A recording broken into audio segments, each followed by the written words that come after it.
Sir, भारतामध्ये आता एक नवीनच ट्रेंड चालू झाला आहे सर, की लोक एफ डीज ब्रेक करतायत आणि म्युच्युअल फंडमध्ये इन्व्हेस्ट पण करतायत. हा काय नवीन ट्रेंड चालू झाला आता? अगदी बरोबर तुमचं निरीक्षण आहे.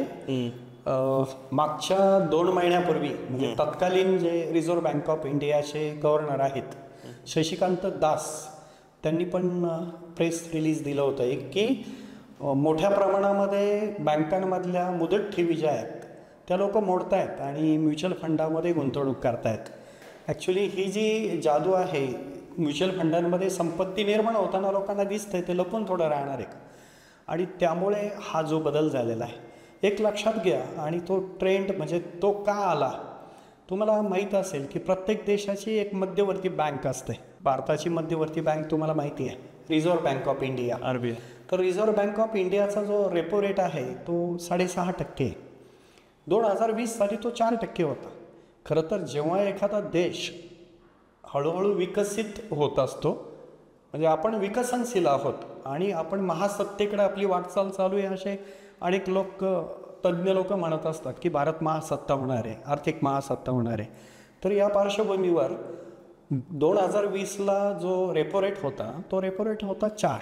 परंतु रशिया आणि युक्रेन युद्ध झालं आणि रशिया युक्रेन युद्धामुळे जी काही महागाई वाढली, ती महागाई वाढली ती कमी करण्याकरता जी उपाययोजना तात्पुरती मलमपट्टी केली गेली त्याचा एक भाग म्हणजे रेपो रेट पुन्हा वाढवण्यात आला आणि तो 6.5 झाला.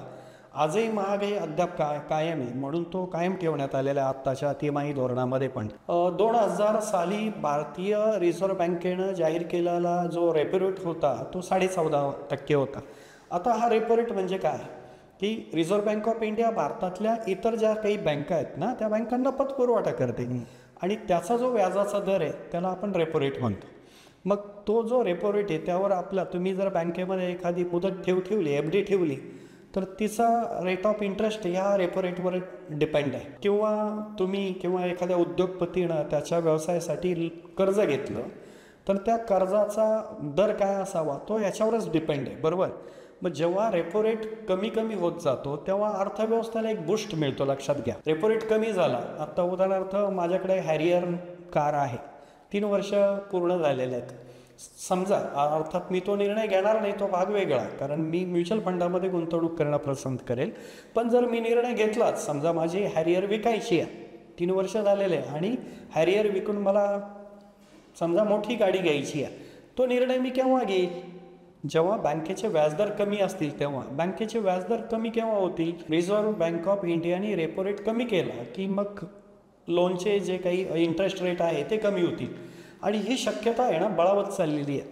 म्हणजे भविष्यात तुम्ही एक लक्षात घ्या की आता तुम्ही पाश्चात्य देशांचे रेपो रेट जर तुम्ही पाहिले, आता माझ्याकडे या ठिकाणी डेटा आहे, जपानचा जो बँक ऑफ जपान आहे त्याचा रेपो रेट आहे 0.1%. स्वित्झर्लंडचा जो आहे 0.25% to 0.50%. स्विस नॅशनल बँक आहे स्वित्झर्लंडची. युरोपियन युनियन म्हणजे आपण युरो झोन जर पाहिला 0%, युरोपियन सेंट्रल बँक जी आहे. त्यानंतर मग त्याच्यामध्ये काय जर्मनी आहे, फ्रान्स, इटली, स्पेन वगैरे. डेन्मार्कचा 0% आहे, डेन्मार्क्स नॅशनल बँक. फिनलंडचा 0% आहे, बँक ऑफ फिनलंड. सिंगापूरचा 0.67% आहे, मॉनिटरी अथॉरिटी ऑफ सिंगापूर. हाँगकाँगचा 0.86 आहे, हाँगकाँग मॉनिटरी अथॉरिटी. साऊथ कोरिया जो आहे त्याचा 1.50 आहे, बँक ऑफ कोरिया.